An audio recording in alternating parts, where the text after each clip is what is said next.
I really don't know what to say to that. Good morning, everyone. Well, talking about agents of change, most of the people, I think all of the people in the series we're looking at have been agents of change, one way or another. And last week we had Rob starting off this series with probably the most famous Christian, one of God's most famous people, Abraham, the father of the faith as we know it, and others as well. But we're here to talk about our faith, which is Christianity. So Rob, because of the way he was talking about Abraham, there was no way that he couldn't mention Abraham's wife Sarah. Now Sarah is the one that we are going to be looking at today. And so some of the things I'll mention today have been touched on in Rob's talk last week.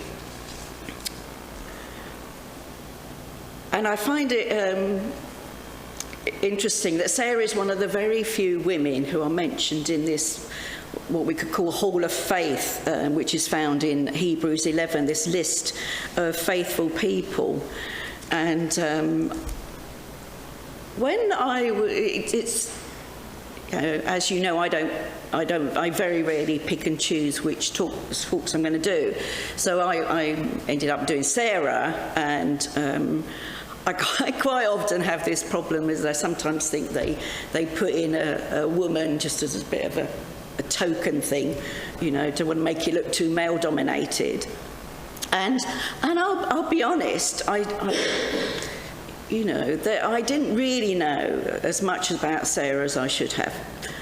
And unfortunately, she's always clumped together with the famous husband. It's Abraham and Sarah. But they were, my goodness, they were the power couple. They really were the power couple of their days. And the more I read about Sarah and her life, the more and more impressed I became about her faithfulness. And also a little bit annoyed that we haven't talked as much about Sarah as we should have done. Which I think is a real omission, because 50% of the congregations in churches are women. In fact, probably a little bit more about that.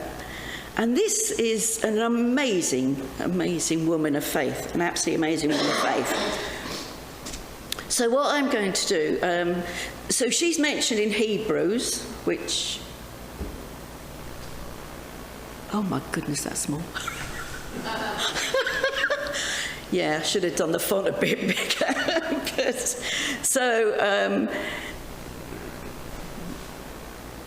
So here is the sort of token mention to Sarah in the Hebrews.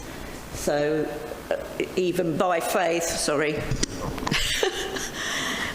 even Sarah, who was past childbearing age, was enabled to bear children because she considered him faithful who had made the promise. And so from this one man, and he as good as dead, came descendants as numerous as the stars in the sky and as countless as the sand on the seashore. So it's a bit of it starts off with saying about, even Sarah's faith, but then it quickly goes on to, the men, basically, because they're the ones who did the important stuff in the Bible, aren't they? Let's face it. So I'm going to tell you the story of Sarah. I think it's worth going through her life and looking through all the things that went on to really demonstrate her faithfulness, but I also think we can learn some things about what went on in her life as well. So the story is in Genesis. So Sarah was married to Abraham. Traditionally, this would have been when she was about 16 years old. Obviously, we don't have records from those times, but that was the sort of traditional age that women got married. And we do know that Abraham was 10 years older, so he would have been about 26. Okay, Sarah was his sister. They shared the same father. And in those days, apparently, the genes, it was something to do with genes, were much purer or better in those days. So it was okay to take someone so close to you in the family. Nowadays, obviously, that sort of thing is frowned on because it has bad results. But in those days, that was okay. So it would have been a common thing. I mean, let's face it, there weren't as many humans around, you know, in those days. So you kind of had to make allowances. So, 16, she gets married to Abraham. And then after about 50 years, you know, Abraham then takes her off. You know, Abraham, God talks to Abraham and takes her off to, heads off to Canaan. And they do this via Egypt. So there she is. By this time, so this is 50 years of being married. It's good to remember Sarah hasn't had a child.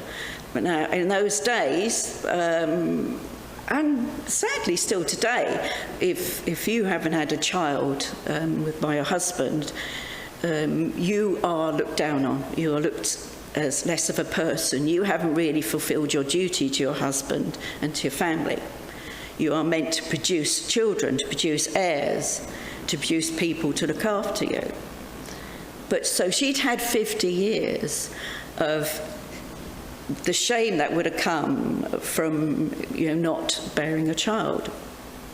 You can imagine that 50 years of people talking behind your back and thinking you less than others. So she goes off with Abraham and heads on this journey. So, but I mean, the ages of these people. So Abraham's 74, you know, Sarah 64-ish. So no spring chickens, but in those days that was quite young. So Genesis 12. This is the first. You know, first of many amazing things that I think Sarah has to deal with. So I'm not going to read it all out because we'll be here forever, and some of us want to enjoy the nice weather. So in Genesis 12, basically, they're travelling through Egypt, and Pharaoh's taken a bit of a fancy to Abraham's wife Sarah. Now, she was a bit of a stunner. And as the story continues, it sounds like she continued to be a bit of a stunner throughout most of her life. So she's 64 at this time, and the Pharaoh is lusting after Abraham's wife. So what does he say to her? You know, he says that Sarah is his sister. Not a lie, technically. You know, they shared the same father. So, and in doing so, lets Pharaoh take her as his wife. And Sarah goes. She goes to Pharaoh. What she must be feeling at the time, one can't imagine, you know. But the amazing thing is that at this time, God protects her from being, shall we say, used by Pharaoh. He keeps her from getting pregnant by another man. And God forces the situation so that Pharaoh actually has to say, you know, he has to give her up, you know, and it becomes clear, you know, that this isn't the woman that he should be laying with, and basically he hands over Sarah back to Abraham, and they merrily go on their way. And so they carry on their travels, And then we get to Genesis 15, and this is where, God is promising that Abraham is going to have a son. So Abraham's saying, but, I'm childless, the person who's going to inherit is going to be my servant, because that's the way it happened. He was faithful and loyal servant, And then he's saying to Abraham, it's going to be your offspring that will be creating this amazing nation. That there's many as the stars you can see. So, obviously Abraham would have shared this with his wife, and you could imagine, Sarah's thinking, well, at this time, Sarah's around 65, 66, thinking, well, it hasn't happened for 50 years, but, God had said it was going to happen, so, it's going to happen, isn't it? By Genesis 16, and at this point, Sarah's about 76. So, time's moved on a bit. Sarah is starting to get a little bit impatient about this promise. Technically, she's been waiting about 60 years for a child. And it's like, I'm not getting any younger, Lord. What's going to happen here? And you can't blame her for getting impatient, because she's basing, childbearing on what she knows of, it's something you do when you're young, not when you're old. But God has promised her this. But so what she does, and is what a lot of us do, is she starts thinking about what's been promised, and thinking about, the situation she lives in, her upbringing and everything, and she starts sort of manipulating things a bit. And so there's this custom of using your servant to conceive a child from your husband, and that will be his offspring, and that was common practice at the time. But so she starts to sort of, maybe she convinces Abraham that actually maybe that is what God meant. I'm going to have a child, but it might not, you can have an offspring, but it might not necessarily be through my body. Maybe it's through my servant's body, which at the time was considered, the same thing. And it's something that we do, isn't it? We kind of sort of, in our head, well, did God really mean that? And, maybe if you read it this way. And then, of course, we've got to put it into context, because nowadays things are different, aren't we? And we start sort of trying to manipulate things. And quite often what happens is we end up getting into a lot of trouble, which is what, Sarah did, in a way. There's I love my classics, and I love Jane Austen. And there's a lovely passage in Sense and Sensibility at the very beginning, where the two girls who are Sense and Sensibility lose their father's dying, and he says to his eldest son, he makes him promise to provide for the two girls. And he does promise his father that, but then afterwards he starts talking to his wife, and she's going, well, did he actually say, he says, I'm going to give him £5,000 or something. She says, well, did he actually, do you think, yeah, it's a lot, but do they really need that amount of money? It doesn't cost that much to live. Okay, I'll give him this. Yeah, but did your father really mean giving them money? And basically, by the end of this interaction, they get nothing. Oh, well, actually, they've got enough to live on. That's fine. And it's sort of it's like how we do bargain, and in the end, we convince ourselves that, maybe this is what God meant. But I think secretly inside our hearts, we know that this is a little step out of faith that we're taking. So manipulation is something that I think we can all be guilty of at times. And Sarah, you can tell that Sarah's starting to feel guilty about this. Because in Genesis 16, we see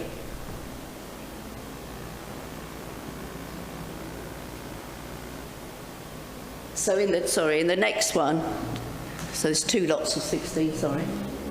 Yeah, so in here, Hagar's, she's a bit smug now, and, because she's got a baby and Sarah hasn't. And Hagar really hasn't acted very well in this situation, because she's kind of, making it known, and is really looking down on Sarah. And then Sarah's had 70-odd years of people looking down on her as it is.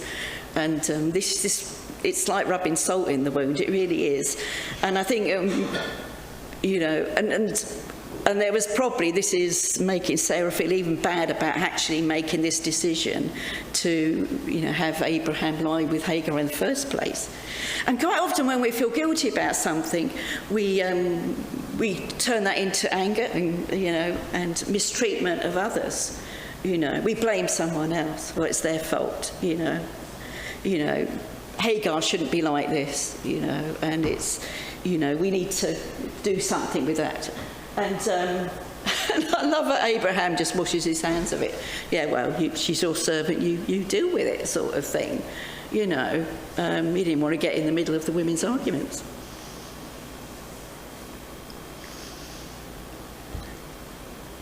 Then I just want to put this in Genesis 17. This is just because I think this, for me, is just something we need to be reminded of, because I actually didn't know this. In Genesis 17,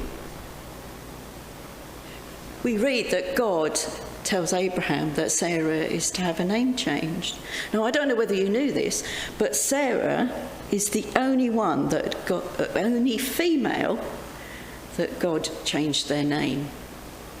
Now, if there was any, if there was like a scale of how important you were to God, I think that would put you pretty high up, wouldn't it? God renamed her.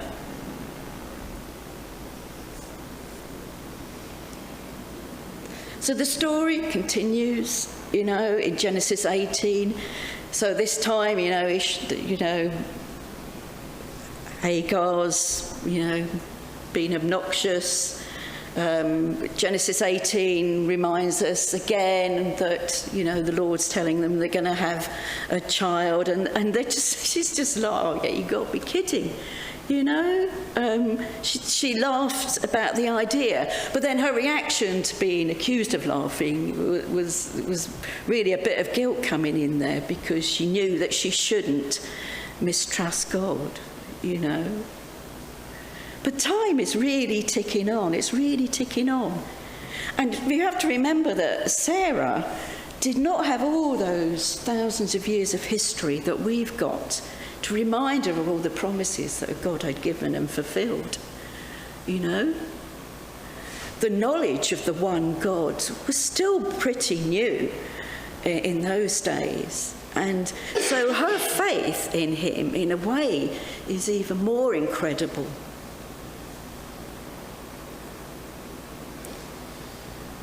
So then we get to Genesis 20. I mean, this woman hasn't, she isn't dealing with enough, She's childless. She's been humiliated by a servant. She's then, in Genesis 20, she's then given away to another person. Abraham again uses her to keep the peace, says she's his sister, and King Abimelech, Rob had the same problem with his name, took her as his wife. I mean, how many more times can you kick this woman when she's down? But once again, God comes through, and he saves her from being used by the king. So she's still true to her husband. Her body is still not being taken by anybody except Abraham. So there's still no chance of anybody else getting her pregnant. Twice now God has intervened and said, no, you're not going to give her to another man. you know, she's basically saying to Abraham, you are going to father a child with this woman.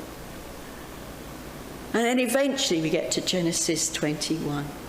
And that promise is fulfilled. Can you imagine how Sarah must have felt? I mean, by this time, Abraham's 100, Sarah's 90. She's waited 74 years. I don't think there's anyone in this room who's waited 74 years for anything.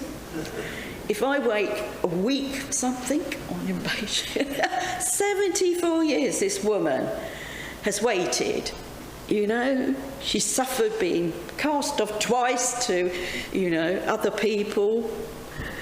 She suffered the humiliation of being childless.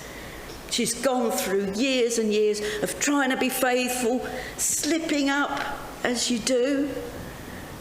Unfortunately, her slip up was a bit, you know, it lasted, her mistake lasted for a long time. You know,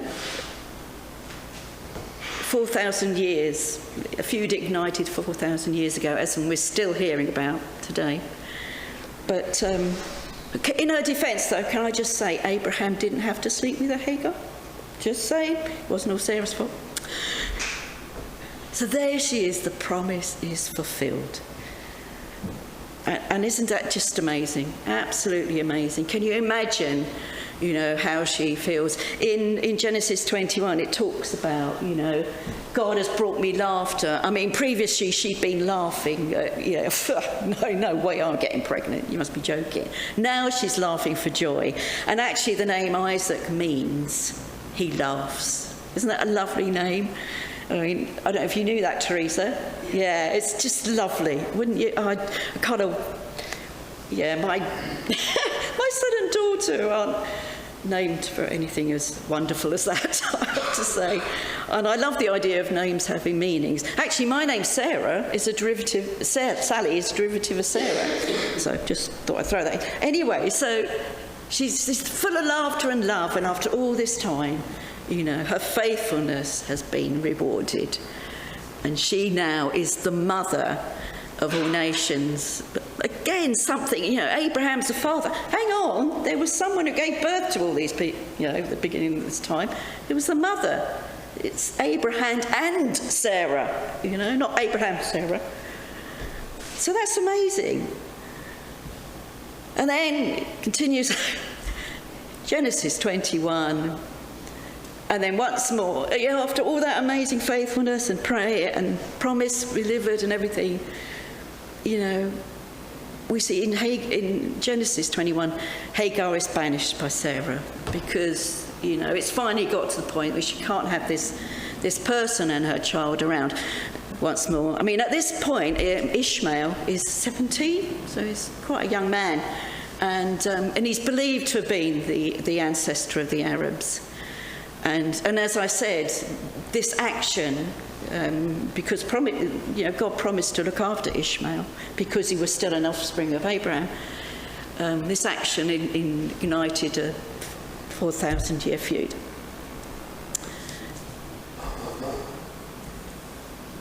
So this Sarah, you know, I think her faithfulness is amazing because, as I say, the lack of knowledge she had of where God had been faithful before. Her faithfulness to her husband was incredible, you know, to obey him like she did.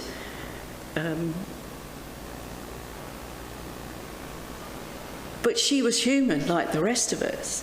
But even though she was unfaithful, God still blessed her. And I think we tend to really look down on ourselves and be very hard on ourselves whenever we have those times in our lives when our faithfulness is not as it should be, and where we maybe manipulate things or change things and do things that we know is not what God would want in our lives.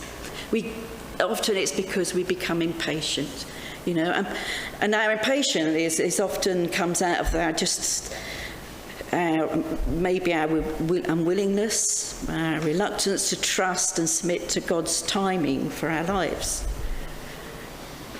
And unfortunately, often this can lead to further troubles. I mean, fortunately for us, most of our little mistakes don't lead to 4,000-year feuds, but they could still lead to issues in our lives and others. In Psalm 78, it talks about, why the people are being impatient and not acting as they should as God's followers, and the reason things they're doing wrong, they're still so relevant today. They're not being faithful to their God. They're not remembering God's words and what He's promising. And then they basically, in this case, they refuse to obey God's laws. Well, quite often it may not always be a definite refusal, but it may be a trying to get around it, or let's just forget about that one, And then they also forgot, which is even more relevant for us, the things that had passed, the things that have gone before. And it is true that patience seems harder when life is difficult. To patiently wait for something when life is wonderful is not so bad, but when you are struggling, when you're in pain, when you're hurting, when it's something you desperately want, it seems like time goes slower and slower. And it's just hard to be patient and to really rely, to look for that faithfulness in your life. In James 5:7-11, we have those lovely words about patience in suffering. I'm going to read this. Be patient then, brothers and sisters, until the Lord's coming. See how the farmer waits for the land to yield its valuable crop, patiently waiting for the autumn and spring rains. You too be patient and stand firm, because the Lord's coming is near. Don't grumble against one another, brothers and sisters, or you will be judged. The judge is standing at the door. Brothers and sisters, an example of patience in the face of suffering, take the prophets who spoke in the name of the Lord. As you know, we count as blessed those who have persevered. You have heard of Job's perseverance and have seen what the Lord finally brought about. The Lord is full of compassion and mercy. I think it's good to remind us of that when things, are not happening how we'd like them to happen.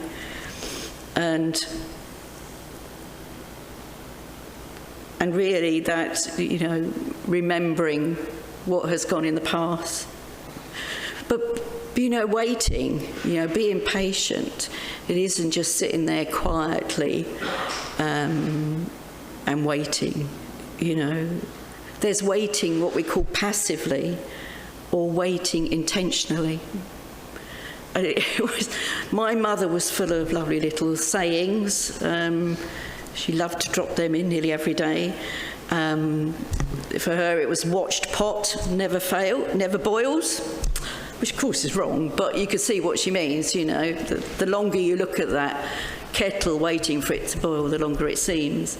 And then the favourite, devil makes work for idle hands, if you're sitting around, bored and everything, and then you're probably going to end up getting into trouble. They're classic sayings, but they're so true. Time goes slow, when really you're just sitting there waiting. And we know that our faith isn't about sitting there waiting, it's about getting on and doing something. What we do is, it doesn't matter so long as it's faithful to God. But it's important, I think, that we do something. And And in those times when you're, whatever you're dealing with at the times, you can only do what you can do. And there's no use feeling guilty about not being able to do more.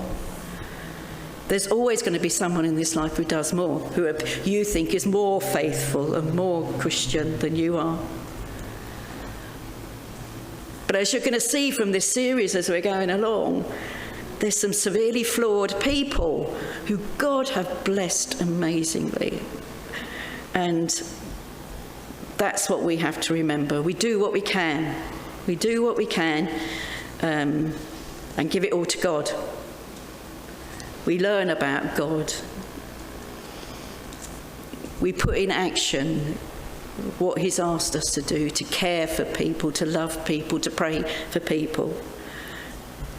We do what we can, and then God will support us and care for us while we are struggling. And he will pick us up when we fall down. And we will fall down, because that's the way we are. I'm going to leave you with these words now. They're from a gentleman called Tudor Alexander, who's a Christian author and health coach. I thought it was a nice balance, that. So he deals with your physical health and your spiritual health. So these are some words that he wrote on his blog. At the end of the day, we always have two choices in life: quit or keep going. What the right choice is in a given moment is a dialogue between you and God. And certainly wisdom is only gained through repeated mistakes. If you don't quit when you should have, you will burn out. If you quit when you should have kept going, you will have regret. So sometimes the best option is to pray and wait on the Lord while strengthening the things you can strengthen, so that you are ready to act one way or another when the situation becomes clear. In either case, never underestimate the power of waiting intentionally, and always remember that God is with you through every step of the way. Amen.